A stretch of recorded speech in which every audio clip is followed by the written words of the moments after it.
Hello, everybody. Can everyone hear me? I'm just checking right now. Yeah, I can hear you. All right, great. Thank you.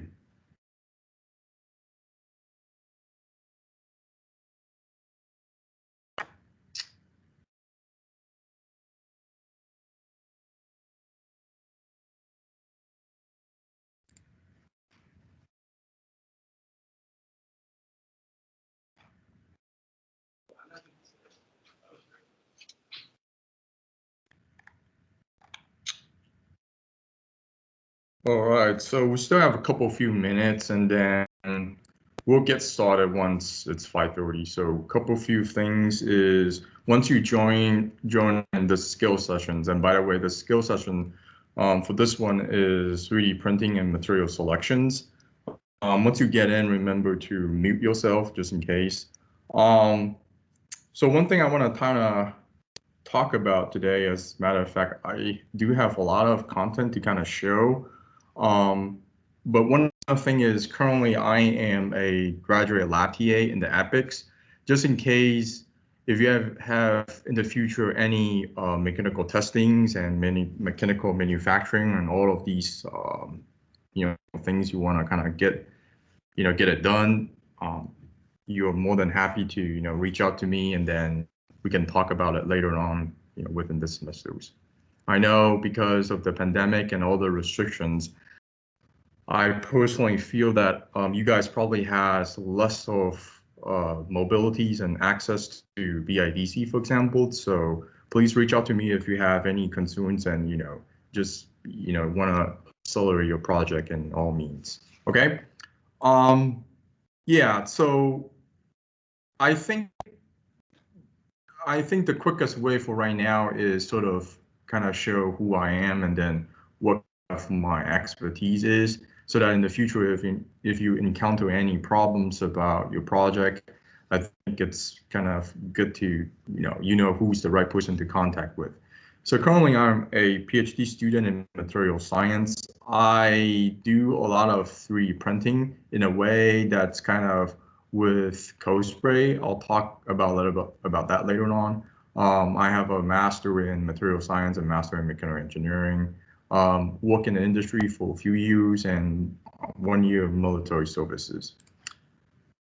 So yeah, so apart from doing experiment side, I actually do a lot of heavily in simulation. So in the skill sessions, if you notice, I also offer FEA.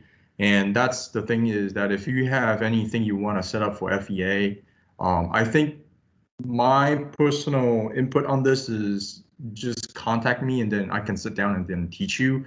I feel that if we're gonna restrict in the content of 15 minutes of skill sessions, it's really difficult to teach and then kind of cover all of you guys' problems and issues. But I want to kind of quickly show you what's the simulation I do, and I'm not gonna talk in detail, but you can see what's really going on. So this is like casting. I do simulation of casting, and then you pour liquid metal, and then it forms into like these cavities. And then I also do flow simulation. You can see on the bottom left of here, this is a cyclone dust collector, and then you're shooting powders, and then you have airflow, and then I separate out. I do these kind of simulations. Again, these are casting. And then on the right-hand side of here is a bullet. It's a speed of, if I recall correctly, it's about 500 meters per second. So it's Mach higher than 1, and then it's shooting into a water. So these are some of the simulation I typically run. Yeah, so sort of my research kind of regime lied into manufacturing, 3D printings, machine monitoring, testing, mechanical properties, and electric performances. So getting back into today's classes, we're going to focus on design for 3D printings and material selections.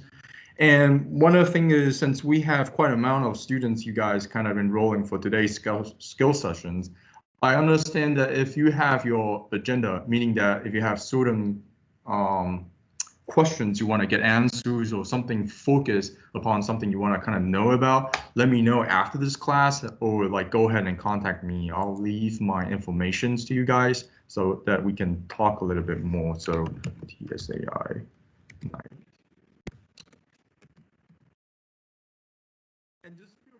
interrupt me if you have any questions.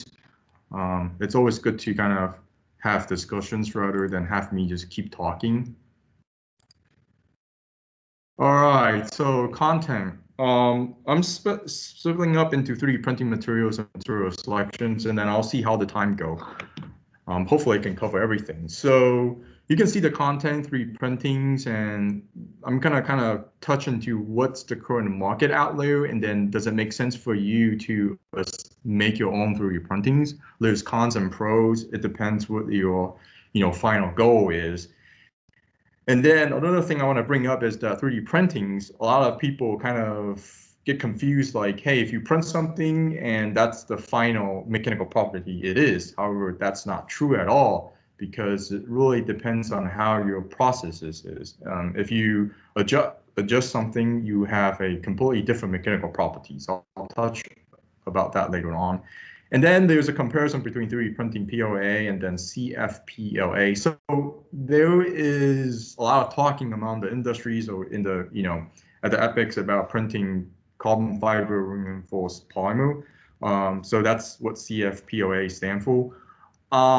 Because the notion of carbon fiber reinforced polymer, which stands for CFRP, has a, higher strength, and then it's more sustainable, so that they want to kind of promote this kind of material for, say, compared to POA, which is, a lot weaker.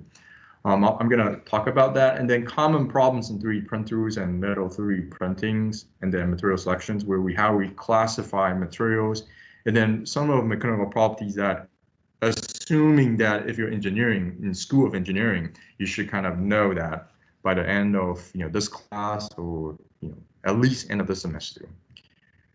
All right, so typically in the class, I'll show this video, and today I'm not gonna do any of these, but rather just kind of bring up this notion is that technology is moving fast, and like in the past decades, 3D printing is not a thing, but it seems right now it is a thing, and then printing from polymer, it is a thing.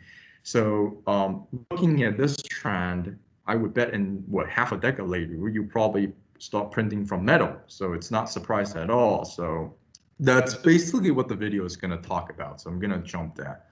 So 3D printers currently out in the marketplace. You can see from the website, different all these websites. On the left hand, there's a website. On the right hand, I kind of screenshot another thing. And the bottom line is I want to kind of show you is that some of these information might be deceiving in a way that it's just like it's not really giving you the right information. For example, if you can see, I'm gonna pull out my little. There you go. So I find it hilarious, like Bestful, and then you see there's a Dremel. That's a 3D printer's brand, and then it's a Bestful product, design, engineering, and classroom. And if you move on to, let's say, Ultimaker. We have Ultimaker in the EPICS that we're using right now. So it's professional printing large object. And for example, there's another Dremel and then classrooms. So what does that entail? Like literally, there's nothing it entails. Like what does it mean classrooms? Like what am I gonna get out of this information classroom? So that's the thing. And then if you look at the left-hand side, like it's a best 3D printers, and then it's a Prusa. I know this brand. A lot of people use this one. Not to say that it's just this information kind of is like, oh, best 3D printer. Like in your mind, you're thinking of printing the best quality of 3D printer. If that's the scenario, I don't think Prusa has the best quality. Debatable upon which, the final thing you want to print. So that's something I want to point out. So yeah, so wait, I'm confused. And then, so which is the right one for you, Bentley? Yeah, so why am I like using a scenario analogous of using car brand is that you might notice the price kind of varies a lot. You have like a $2,000, like 1,000 to all the way to what? To a couple few $100s. And then what's going on over here? So yeah. So the question you want to first ask yourself is, if you want to have your own 3D printers and you want to start printing something, what's your budget? How many money do you have?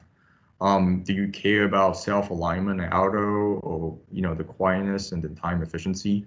Now, I wouldn't say this is always true, but like it tends to be that the higher, the more expensive 3D printers, the less, you know, the manual change of all these stuff you have to do. So it's really, if you bought something like a 2 or 3 grand of 3D printers, it's really a dummy 3D printers where all you have to do is inject input the STL file, and then it start printing. You don't really have to do a self-alignment. You don't have to worry anything about like kludging the nozzle. It do all by itself. That sounds very good, right?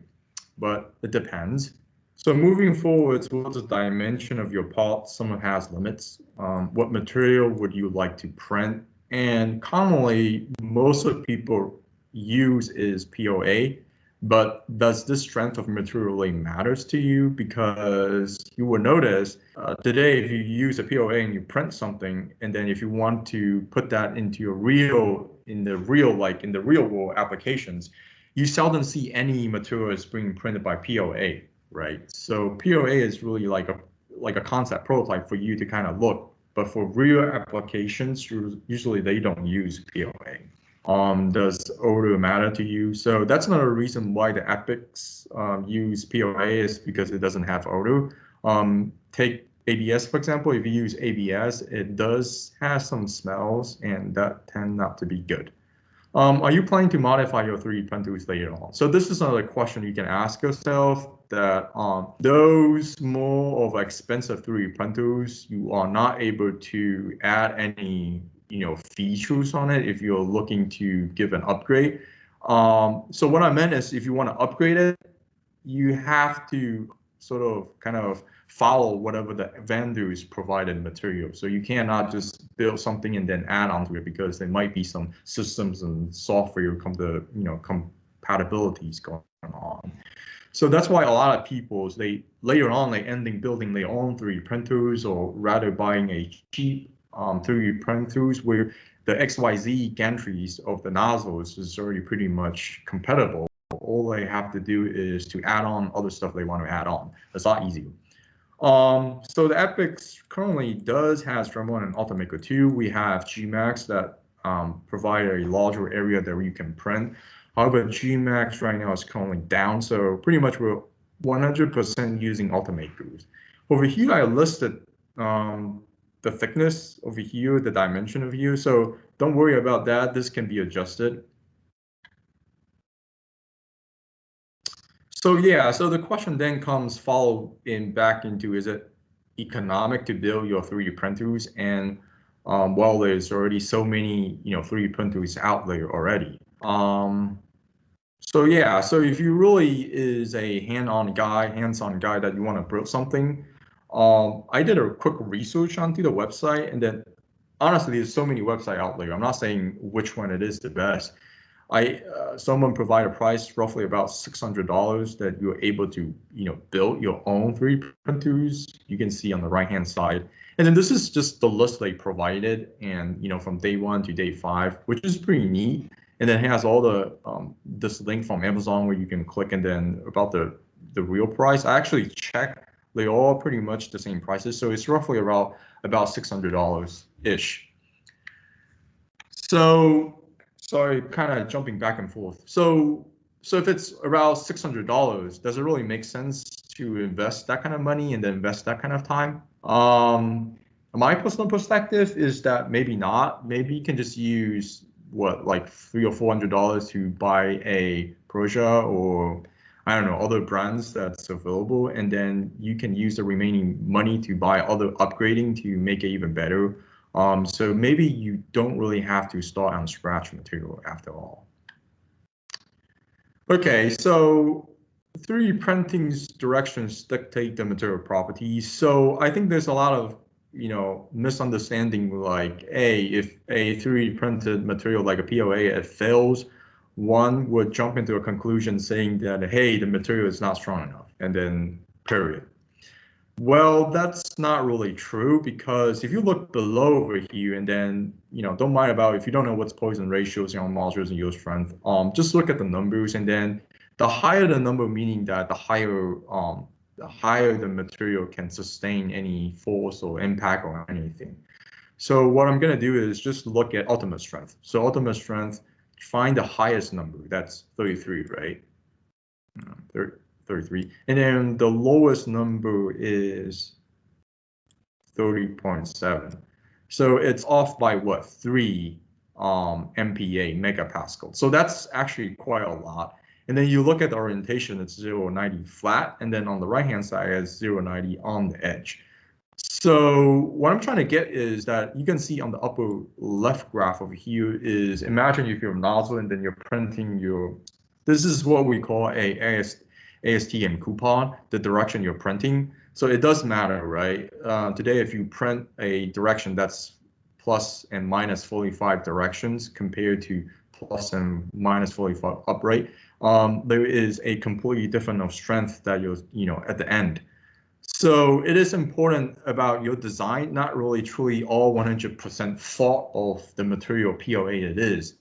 A lot of time I would say 50-50% how you design cause the failure to occur.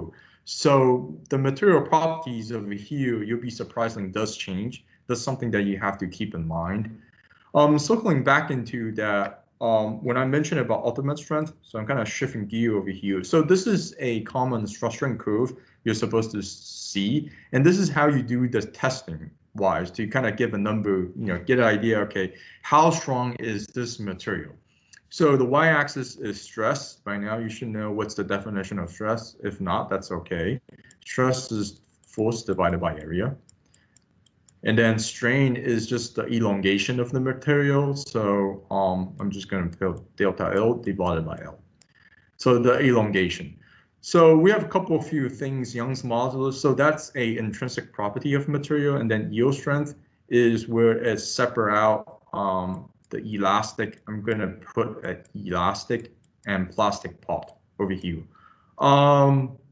So what's the yield strength entail? So try to imagine if you have a rubber band and then you elongate it, right? And then at a certain criteria, once you pull out of that range, it will not recover forever. It will pretty much stay as that shape. So basically, that's the turning point criteria. So within this regions, you can extend whatever the region you want. It will eventually return to its shape. So this kind of same concept for the rubber bands fit as well as metals, ceramic, all the the material seeing around you. They have that portion, the yield strength portion, where separate out the criteria. The ultimate strength is the maximum force that you can get. Once you pass that, it will drop sustainably, and then it will quickly fail. So what I'm trying to get is that once you hit this number, you want to be careful because at any moment it's going to fail. Basically, you will have a crack propagations or something that's just delaminating. So that's why usually we look at ultimate strength as a criteria over here. Okay. Any quick questions? Oh no. Okay, good. So here is another example of some of the information that's provided on Amazon, carbon fiber POA, and a lot of students in the EPIC itself usually ask me like, hey, are we able to, instead of printing POA, which is the strength is very low, can we print CFRP, which has chopped carbon fiber inside because the strength it is higher, right? It is true. So we did a quick testing to see, is there any different comparing using, this material comparing to POA? And then it does provide some information over here. I won't get into that. So we did a quick testing. So we're comparing POA and then just make this a CFRP for right now. And then you can see, surprisingly, these 3 lines over here actually are CFRPs. So I'm just in case you can't really see the color clearly.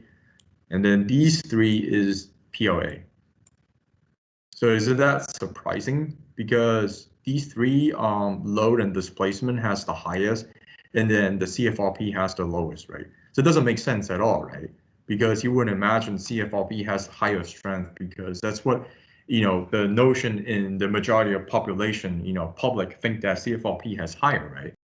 It is true. It's just because how we do the 3D printers, the directions, and how we make the material really matters how the final performance, right?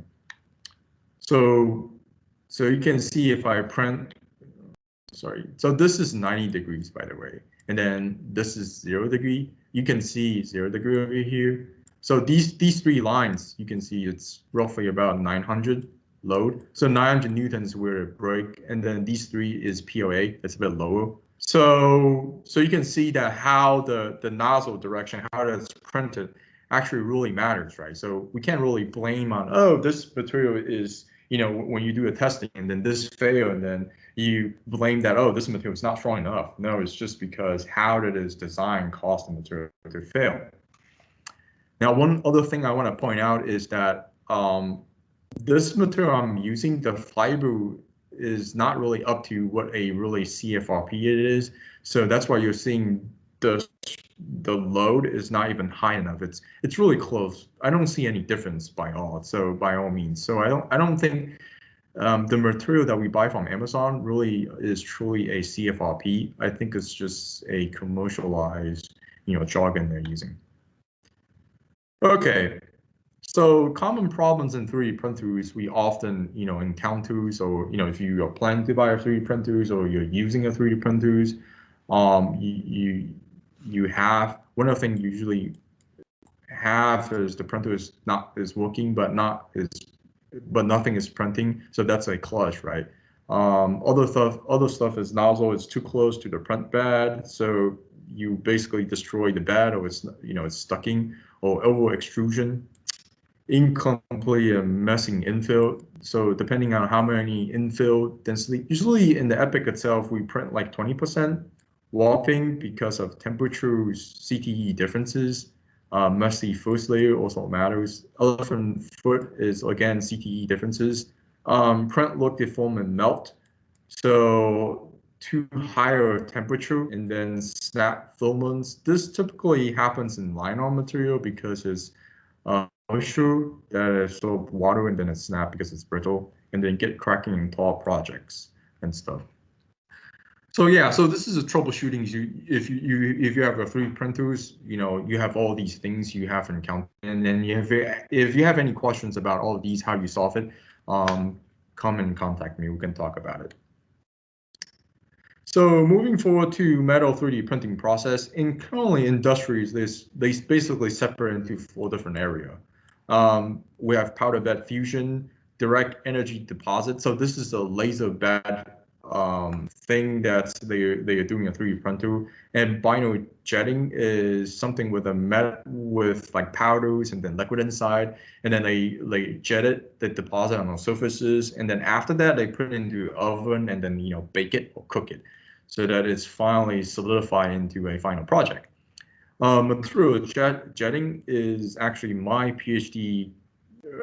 My PhD work is actually involved in material jetting. I'll show you what this is. But currently, I would say 80% of majority of industry is more focused on powder bed fusion, where it roll powder layer by layer and then do a melting laser thing so that it deposits. So it's the same as what our currently 3D printer is layer by layer deposit. So for metal 3D printing process, especially in industry, it's not really, I think there's a big marketplace for this area because it's still growing, in a sense of you would imagine that once you 3D printing this item over here, you can use it. But in the reality, it is not at all true. They have to undergo a post-processing. And not even say post-processing, you have to do a pre-processing. So that's why they're still undergoing a lot of research in this area, and this industry is still growing. So pre-processing, meaning that if you have metal powders or anything, that you have to do a pre-processing, for example, get the moisture out, get the content right, and then for your object, you have to design so that the 3D printer is able to print. Just take for current our 3D printers, we have to also consider about support. If you have any angles that's not flat, then you have to consider that, right? processing is, sort of everything we kind of deal with, not only to the metal 3D printing process, but, just typical polymers. You can see there's a lot of processing about tweaking this and tweaking that. Post-processing. So what I meant for post-processing is that when they finish the metal printings, usually they have angles that's protruding out. You have to kind of use CNC to sharpen that area. So take again our 3D printings. Usually you have layer at the bottom, right? You have to peel that bottom off as well. So this is kind of the post-processing thing you also have to consider as well. So all right, so this is just a quick image. I want to show you what it looked like for these, what I mentioned for the material jetting. So material jetting involve like shooting material at a high speed, supersonic speed, and then the material is able to layer stocking. So you'll know what I'm talking about later on.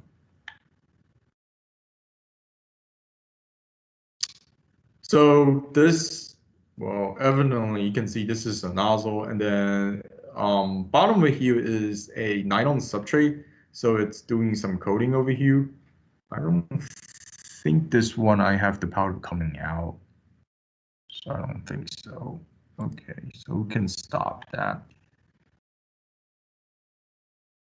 So on the right-hand side is what I've done is I have assembled the nozzle onto a 6-axis robot arm, and you can see right now it's doing a 3D printed coating right now. And what I'm really doing is just a line coating. It's just going back and forth, back and forth. And then what it does right now is coating tin powders, I believe, and it's just coming back and forth. So yeah, so the 3D printing is really not limited to a XYZ axis. It also can be assembled onto a robot arm and do a 6 angles of different coating right now. So yeah, so this is mainly my research about. All right, material selection. So I won't show you the stuff, but let's just continue on.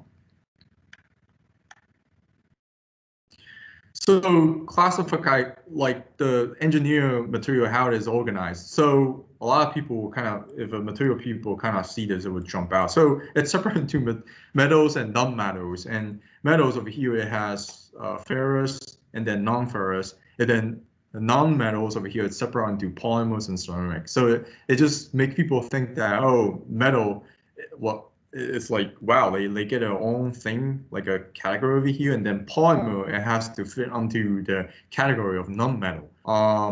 So anyhow, so polymer by itself is one different material, and then ceramic, and then metal. So basically in material science, we say these 1, and then 2, and then 3. And this number 4 category is composite.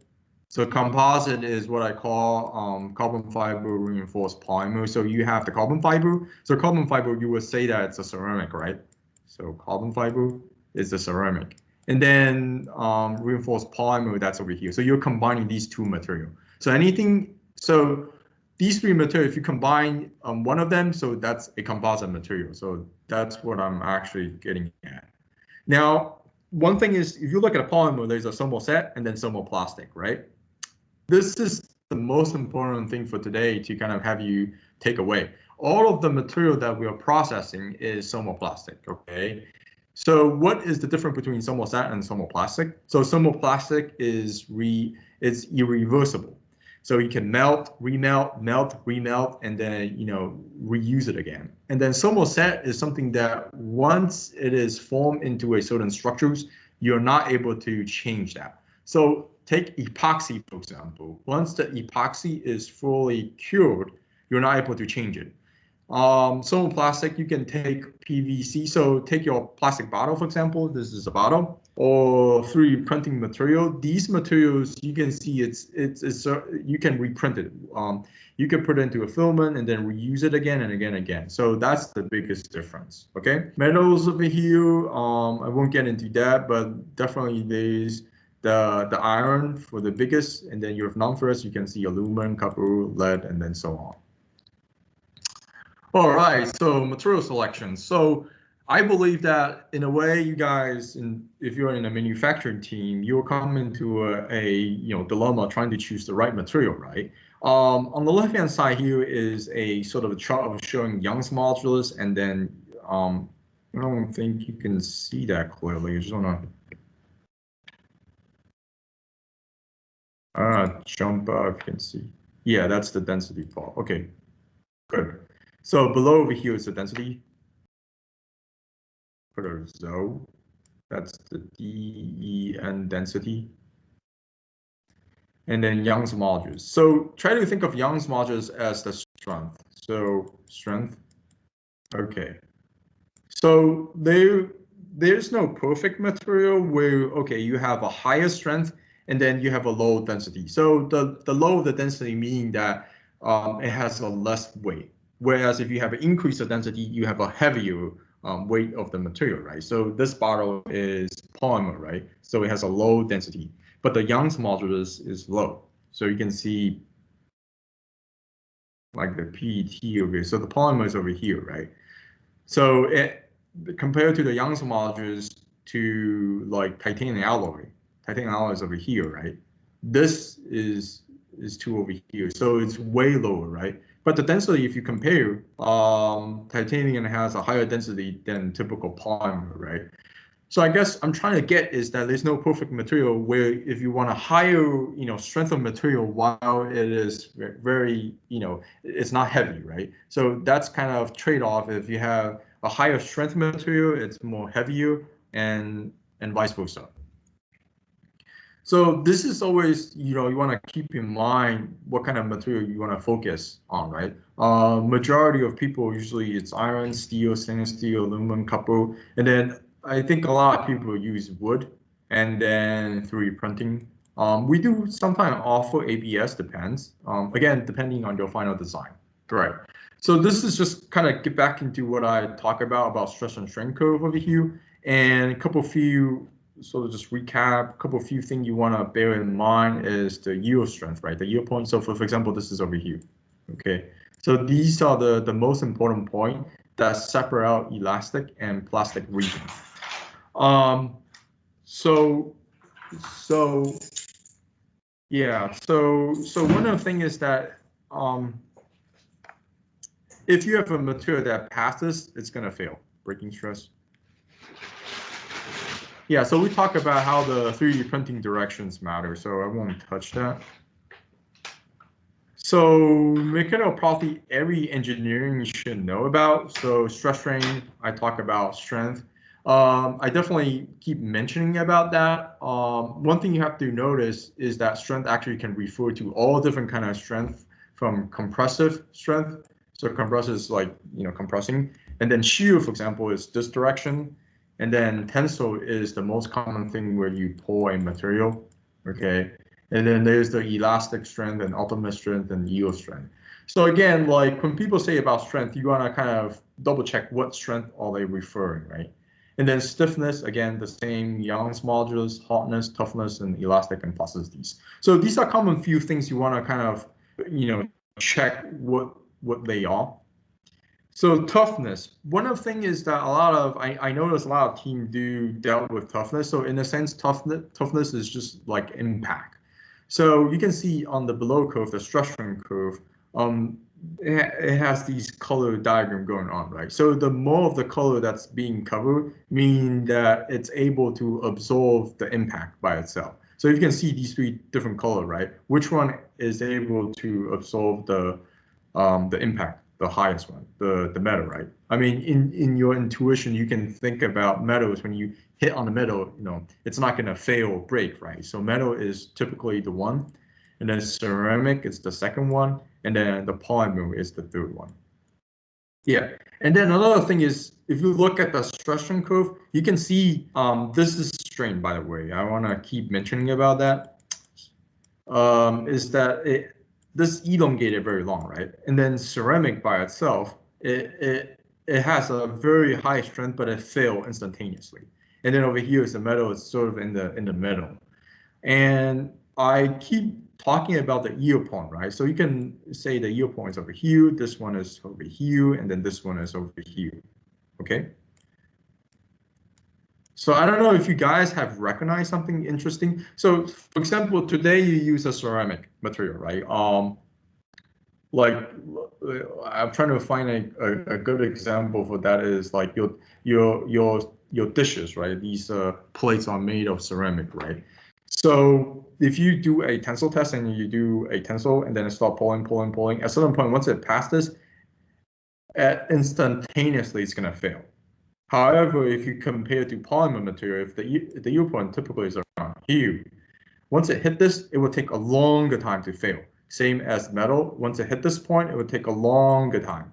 But if your material is a ceramic, once it hit this point, in less than, I don't know, a few moments, it's gonna fail instantaneously. So you would imagine that today, if you're designing a material, you would less choose a ceramic, right? Because if it's a ceramic, once it hit that point, it's going to fail without you being recognized, and then everything comes apart. Whereas if you're using, metals, once it hit this point, and then it start moving on, you get to see some features change on the surfaces. I mean, it will definitely caught your attention, then you know, okay, there's something wrong, you need to change that. So that's the reason why metal is something more of a common use, maybe. Right. So be cautious about the material that you are using. What's the material? How was it made? Is it the right material? So over here, this is kind of go into the material side over here, and I think it's really worth talking. Well, we spend most of the majority of time kind of looking into the processes. So processes meaning how do you make the material, right? Like your 3D printers, and over here I'm showing casting where it's just draining, it's kind of pouring a liquid aluminum. And then we'll look at structure. So what is a structure? So this is a structure, You can see this is under a optical microscopy, how, features, what it look like, and then performances. So how do we do our performance? So over here, this is a performance thing we're doing. So again, this is a tensile test, and then you do a pulling, and then you get the stress strain curve, right? You get this over here. And then by doing this test, give you a lot of, information. You can look at the linear elastic, the yield point, and then what's the fracture point, and then all these numbers kind of concluded in a package. So what I'm trying to get is that layer is the property, process, structures, and performances. That really matters the entire thing you're designing. So it's not like today this material fails, and then again, you blame that, okay, this material is not, strong enough or the wrong material you're using. I would advise you to kind of look at the first, is it true that its property, are you allowing this material to kind of reaching its full capacity, its full performances? And if it's not, meaning that, okay, your process, how you make your material, it might be something that's not really effective, allowing to perform a full performances. And then the way that we kind of look into that is by looking at structure. So the structure is over here, right? So for example, today you notice, okay, your performance is not reaching 100% capacity, right? And then you notice, okay, your process, there's something wrong. So what do you do? Like, what is something that's missing? Then you use an optical microscopy, you look at structures, and then you compare. For example, if your final product, and you look at the image, your final product, for example, you want to be like this, but it's completely different. It shows like, oh, you have something that's kind of popping out like these little circles. That's we call precipitate that's coming out, this kind of stuff. This is another common feature. Oh, this image comparing this image is completely different. Then you notice, okay, what is missing right now? Okay, so one thing is that always wash your hands after working in a machine shop.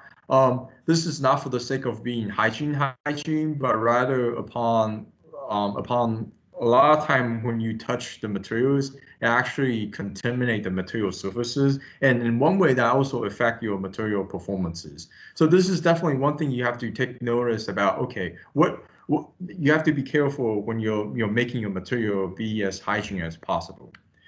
Okay, so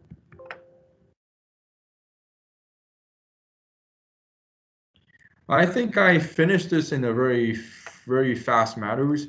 Do you guys have any quick questions you want to ask about?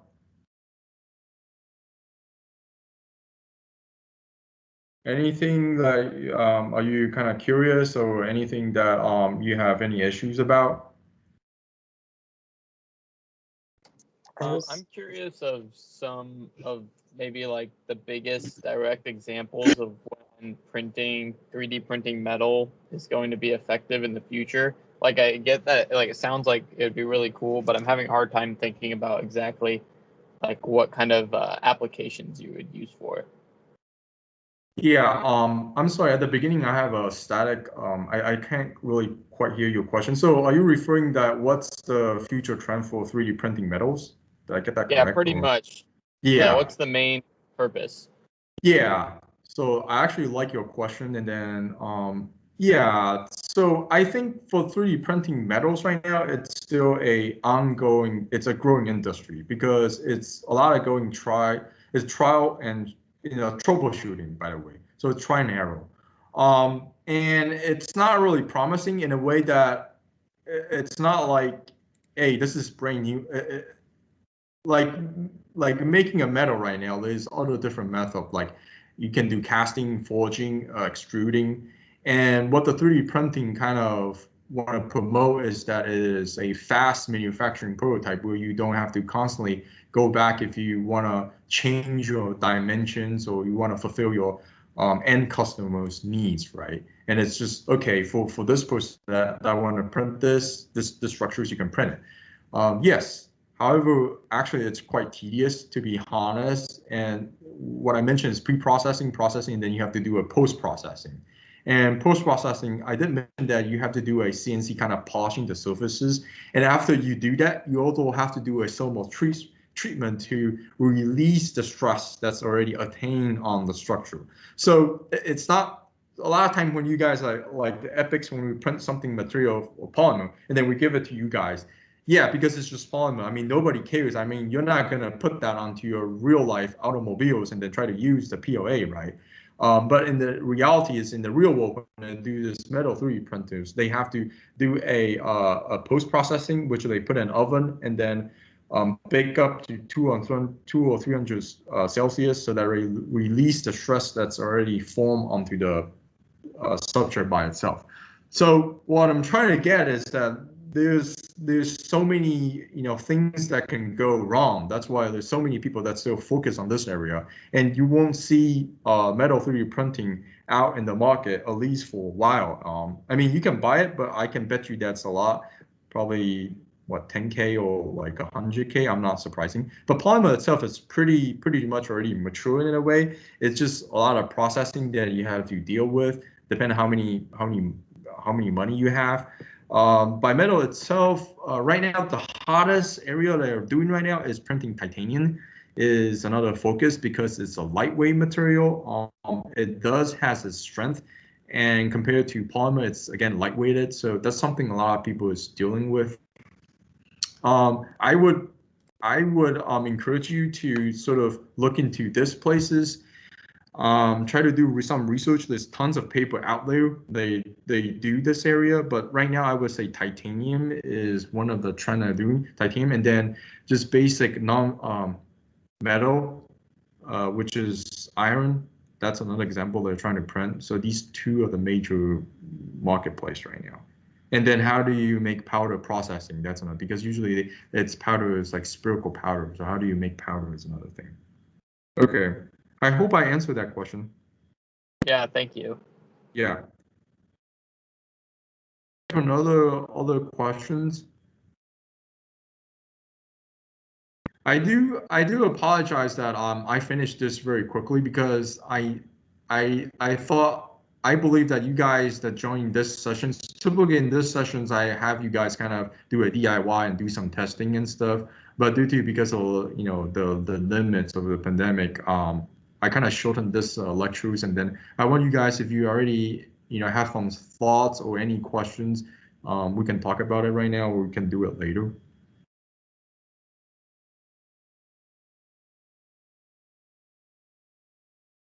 Okay. So if you guys don't have any questions, feel free to leave, and I'll stay a little bit longer if you have any questions. And I thank you again for joining this 3D printing sessions and material selections.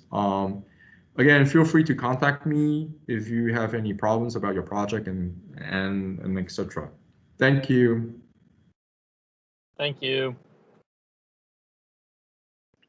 Thank you. Thank you. Thank you. Thank you. Thank you. Thank you.